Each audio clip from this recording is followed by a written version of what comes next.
We can use the math.min or math.max function to find the lowest or highest value in a list of arguments.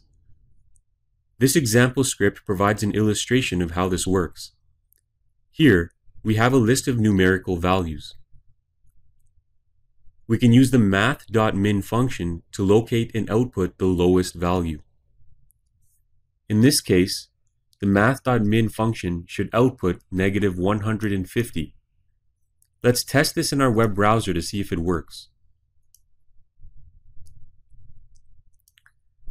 We can see in our web browser that -150 is in fact outputted. But what if we wanted to see the maximum value listed in this sequence of numbers? In that case, all we have to do is update min to max, save the file, and refresh. Now we have the highest value in that list, 600.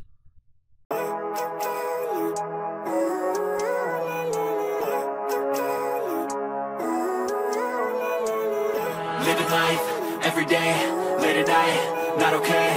All I want, and I pray, all I need are some better days. Fuck me, I'm looking in the mirror, so foggy, but I've never seen clearer.